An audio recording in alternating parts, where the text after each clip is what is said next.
Hello, everyone, and welcome back to another episode of The Final Score. Today, we're going to be talking about the NBA playoffs and maybe talk about some other sports too. Okay, so we're going to start off in the Western Conference and make our way to the East. Starting off with the number 1 seed Utah Jazz. Just fell to the Memphis Grizzlies as the 8 seed, who were able to take down the Warriors in the play-in. But of course, that was without Donovan Mitchell. So a lot of people have some hot takes on this series. I know Kendrick Perkins was on First Take this morning talking about how he thinks with Donovan or without Donovan, the Memphis Grizzlies are going to win Game 2 and could even take the series. How do you see that series shaking out? I still got the Jazz winning. I don't think the Grizzlies are that much of a threat. I definitely think in the entire league, in the entire playoffs, you look at the top seeds like the Jazz, Sixers, Nets, Suns, not the Lakers. Jazz are most susceptible to the upset because the Grizzlies, I noticed when I was watching them this year, they're a team. And they play team basketball, it's not just players. Dylan Brooks goes out and drops 30. Ja goes out and does his thing. Jonas Valanciunas is having a hugely underrated season. So I wouldn't be shocked if the Grizzlies pulled it off. I would have to disagree just because I don't see a way.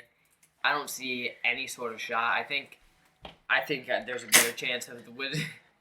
I don't think there's a better chance that the Wizards beat the Sixers because even though the Grizzlies are a good team, I don't even think they're that good, to be honest with you. I just think, they took Game 1, obviously, in a game without Donovan Mitchell, and I do have the Jazz winning the series, but I'm just saying I would see the Grizzlies upsetting the Jazz almost before I see Embiid falling, because Embiid has just had such a great season that has been hurt by injuries, and I think they're going to have a pretty successful postseason, and I think Jazz are going to be an early round exit. The thing is, though, I think the same thing when I see the Jazz, because the Jazz have the best record in the NBA. So obviously, they're playing great team basketball. I think they play the best team basketball in the NBA just because they have, they had 2 6-Man of the Year candidates. So. Yeah. I am going to pick the Jazz just because it's going to be hard to see number 1 seed losing. But if I was going to have to look at a 1 seed losing, I could honestly see it being the Jazz. Yeah. So that moves us on to probably one of the best series so far, just 2 games in, is Clippers-Mavericks. Both have been very entertaining games, but obviously Luka has gotten the better both times. Kawhi just came off of a 30-point performance in the first half, and ultimately Luka, Kristaps, and the Mavs were able to get it done over there. How do you see that series shaking out? I got the Mavericks winning, going back to home court. I think Luka's on another level right now, and I think that Kawhi is not playing great. Paul George. I feel like Kawhi's playing pretty good. I don't know. You're the 3 seed. You're going up against the Mavs. You lost 2 games in a row, and the first game wasn't even that close. So I think that, in the playoffs, it always falls on the best guy. And I think this is a very poor look for the Clippers because, there's a lot of speculation pretty much that the Clippers tanked the final couple games of the season so they didn't get the 2 seed and that they wouldn't have to play the Lakers if they got the 7 or the 6. I agree. But now you're down 2-0 to the Mavericks and Luka, a team that almost beat you last year in the bubble. The Clippers are in a really rough situation. I thought Ty Lue was not a great hire as head coach. I think he's a yes man, and Kawhi is not nearly on the level that LeBron is, especially when it comes to being a player coach. LeBron's always in the huddle getting those guys. I don't get that vibe with Kawhi. When I say Kawhi's struggling, you're the best player on the team. I don't care what stats say. The Clippers should beat the Mavericks.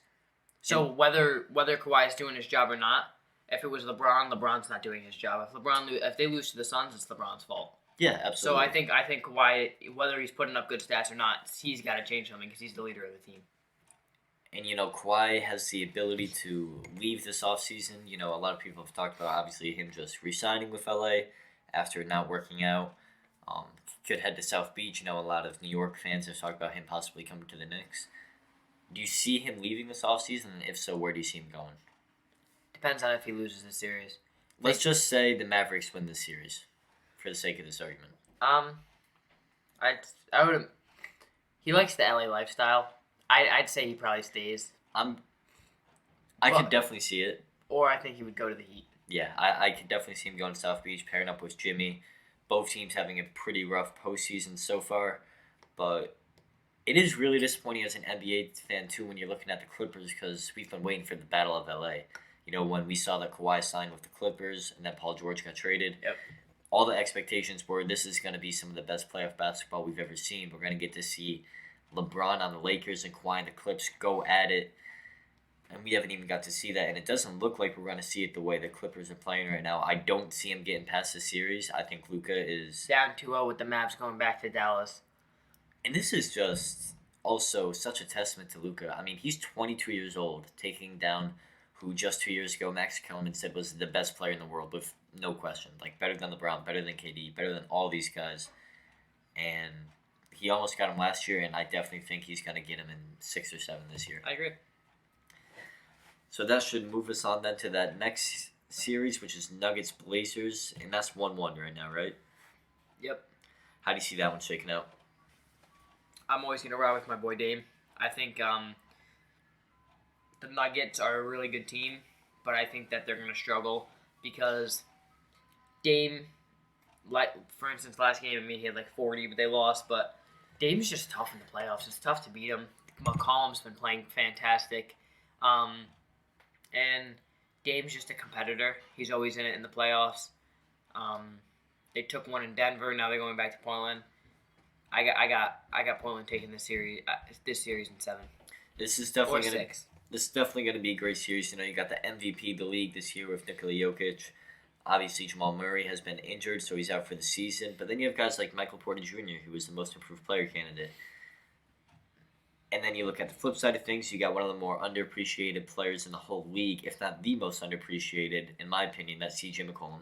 Yep. You got Yusuf Nurkic, who needs to step up on the defensive end with Jokic, because we know he's capable of it, as Stephen A. was talking about. And this is a really tough decision for me because I like both these teams, you know, not just as a team, but as the way they play. But I'm going to agree with you. I'm going to ride with Dame, and I'm going to have the Blazers moving on. I agree. So then we look at that last series in the West, Suns-Lakers.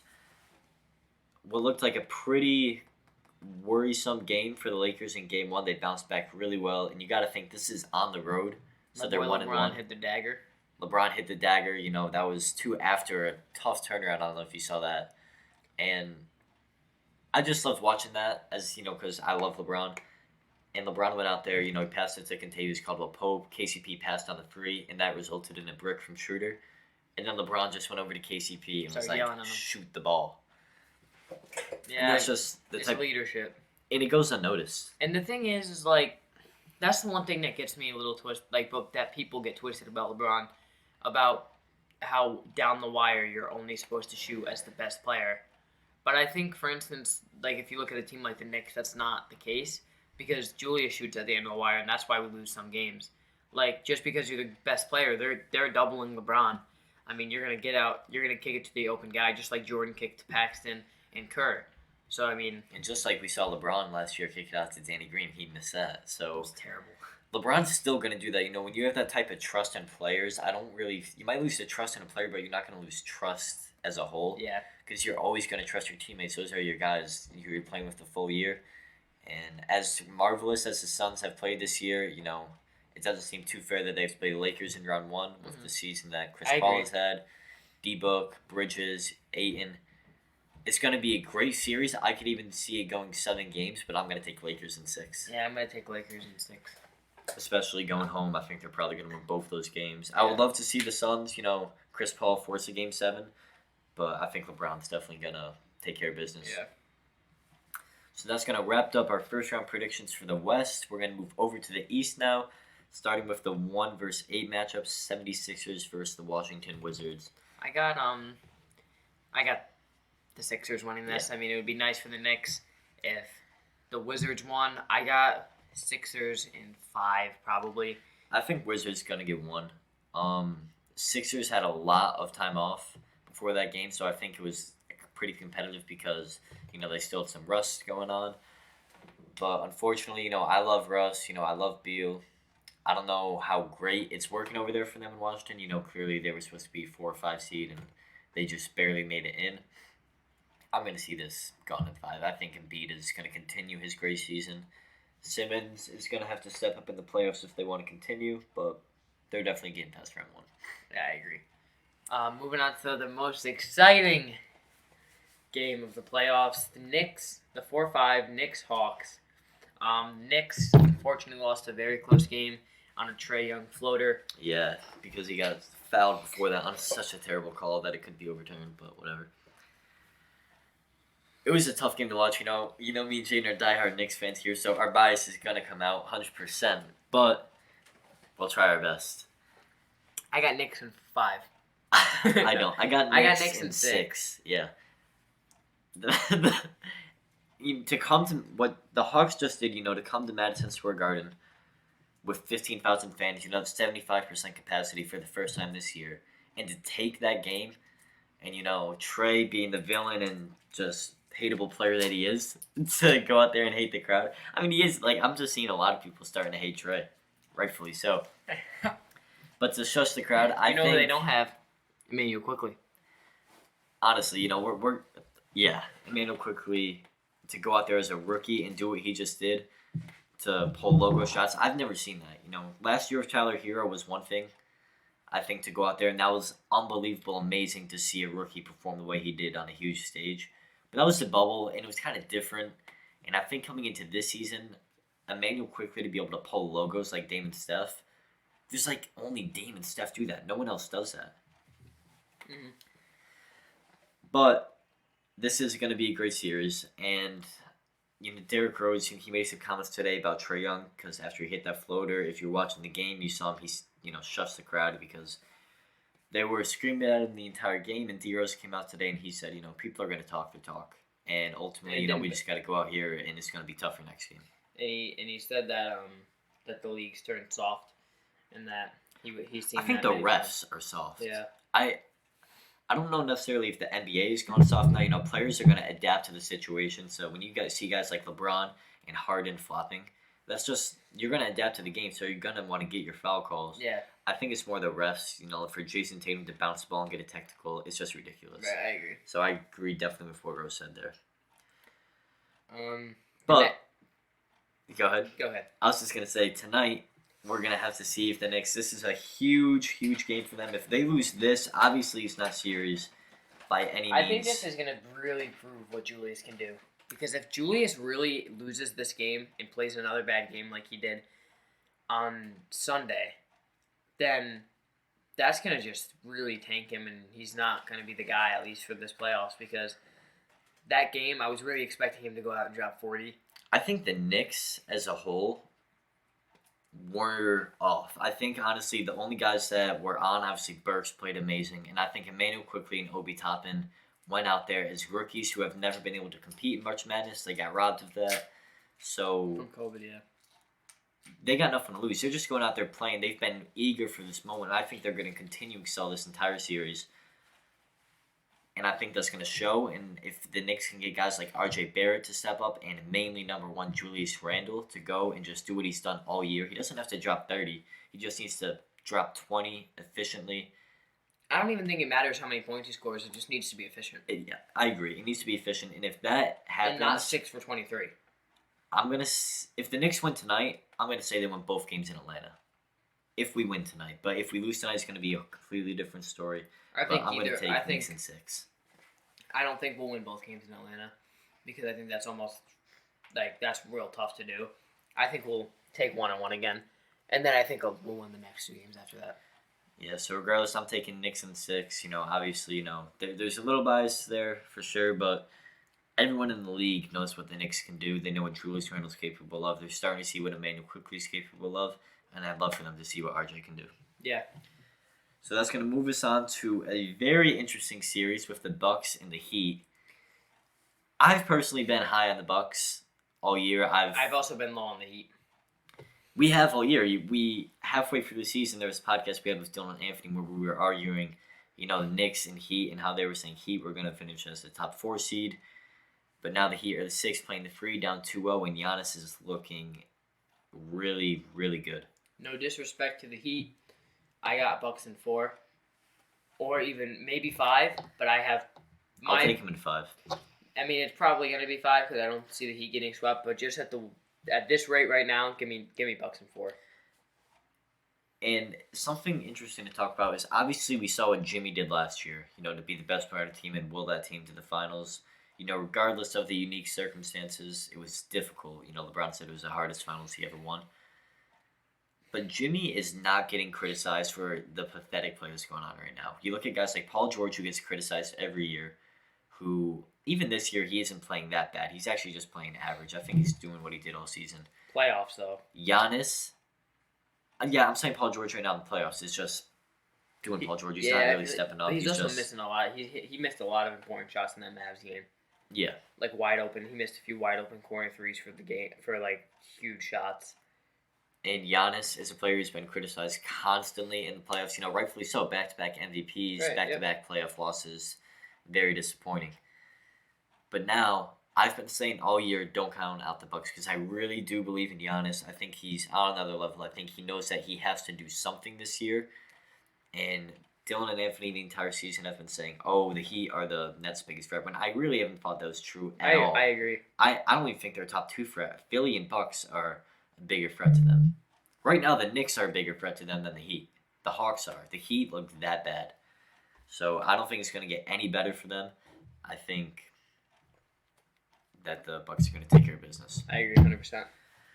Moving on to that last series, Nets, Celtics. Nets in 4. Yeah, not much to talk about there. It just shows how overpowered that Nets team is. Joe Harris went out and hit like 8 threes, which we knew would happen because when you've got your best defenders focused on James Harden, Kyrie, and Kevin Durant all on the same floor, you can't double team all of them. Joe Harris is going to be sitting open on the elbow for a wide open three, so Nets are definitely going to take care. Yeah, I agree. So that's going to wrap off our playoff talk for at least the predictions for the first round. What I did want to keep going with this train of thought is who do you think are dark horse final teams? I think there's 2. I got 3. I'm going to go with 3. I got the Knicks. I agree. That's one of mine. For the East. That's my only East one. I think that the Knicks are, I don't know. They're just that team that can go on a run. They're fighters. And, I think that they're just going to keep competing, and they don't get blown out of games, so I think they're just going to keep grinding till the end. And they play to their competition. Yep. My second is the Dallas Mavericks. Luke is on another level. That's my second. Luke is on another level, and I just think he can keep doing it. My last one. The Bucks? Oh, no, you said the East. I don't think the Bucks are that dark horse because I just think the Nets are the clear favorites. Yeah, I think it's Nets and Bucks in the East though. Yeah. And then my No, this is good. I think I know who this is. Blazers. Yeah. I just think that they're always fighters. I mean, I don't think that they're gonna do it, but I think that they could. I'll take Knicks and Mavericks, and Bucks might not be a dark horse, but I could definitely see them being a huge problem for the Nets in round 2. Yeah. And briefly, because we're looking at some players who are exceeding expectations or just how good we thought players could be, especially on such a big platform in the playoffs. 5 years down the road, with everything we know right now, everything we're seeing in the playoffs, guys stepping up, who do you think top 5 players in the league are? It doesn't have to be in any particular order. Luka. I got Giannis in there. Maybe. Giannis, how old is Giannis? 26 maybe, 27. Okay, yeah. I think he might even be younger. Maybe Giannis. I definitely think Giannis. Just because the thing is that play, I feel like it's real hard to sustain top 5 in the league without having a good jump shot. For instance, Russ. Russ won MVP, but now everyone thinks he's overrated because he can't shoot. All he does is just drive to the rack and dunk. I think that'll catch up on you eventually. I got Tatum. True. Yeah, I actually didn't think about that one. I got Luka. Who else you got? I am gonna say Giannis, by the way, just because he is only 26. So I'm gonna go Giannis, Luka, Tatum. It gets tough after that. I mean, LeBron at 42. I think this guy could. This is way out there because the team was so disappointing this year with Coach Stan Van Gundy. But Zion is definitely a player who could be top 5. Yeah, I agree. And Ja could too, to be honest. Yeah, I just don't know if Giannis' game is sustainable because, He I just think doesn't have a only shot. at 32, though. I think you're good. You're I'm still not gonna saying have that because of age. I'm not athleticism. saying because of age. Because Russ still has the athleticism. I'm saying it's just Russ still goes out and drops triple doubles every night, but it's kind of like once you see it, I just don't know because like right now, I don't even know if Giannis is a top 5 player right now. Yeah, I'm saying in 5 years. I don't think Giannis is. I think everyone's gonna get better. I don't know if Giannis can. Like if he's not gonna have a jump shot, how much better can he get? Yeah. Because all he's doing is driving to the rack. I mean, if he gets a jump shot, then he'll definitely be top 5. He'll probably be top 3 if he gets a jump shot. Could be the best. Yeah, definitely. But I'm going to put him in my top 5 just because I definitely think he can. I mean, you got players like Kawhi, who's definitely still a good shooter, but he's Giannis, a really good 3-point shooter, though. yeah, Giannis needs to get a respectable just shot. an okay shot where they have to guard you. Just LeBron was not a good shooter Yeah. for the first couple years of his career. He had to add that. Just enough where you can just like LeBron has always been able to Giannis is like you're leaving him alone from 3. Kind of a comparison for Giannis, He needs to just get to who I think he's far better than this guy was, even though this guy, I'm not trying to disrespect him at all because in his prime he was a beast, Blake Griffin. Just kind of that athleticism, that kind of explosiveness. and now he has a shot. And now Blake's got a shot. So if Giannis can do what Blake did and adjust his game, But and the I think thing is, Giannis's I think- athleticism is going to be so much better than Blake's. Oh yeah, I think he just needs to do it soon, because all these people were naming LeBron. LeBron always had a shot, kind of, but it's now getting good once his athleticism is decreasing. Yeah. Blake, his athleticism is decreasing. He's getting a shot. All these people get shots late in their career. Giannis needs to find a way to do it early. Yeah, I agree. I think other guys in there could be Zion, like I said, Ja. I'm trying to think of some other guys who could be in there. RJ Barrett. Emmanuel God, quickly. Okay. No, this is gonna sound crazy. I know what you're gonna say, and I'm gonna agree with you. I think Emmanuel quickly could be a superstar. 100%. Show me a rookie. Show me a rookie look. who pulls from the logo in a playoff game. Look, can't. he's averaging 12 points or 11 points a game, which isn't great. But he's a bench player, and he's the 3rd string behind Elfrid Payton and Derrick Rose. We didn't even talk about we can't go on that whole thing because I'll be talking about that trash bag for hours. So No disrespect. Quickly gets started. He can drop 20 points a game. I think Quickly can turn into a superstar. I think RJ can turn into a All-star. all-star. So when we talk about superstar, I mean you talk about MVP. You're talking about MVP candidate, and there's some other young guys who could fill that role over the next couple of years. Talking about top 5 players in the next 5 years. I don't think Quickly will be there, but I think he could definitely be really good. Just because I don't see guys doing what he's doing, especially this young. I agree. Is there anything else you wanted to get to, or? I think that's pretty much it.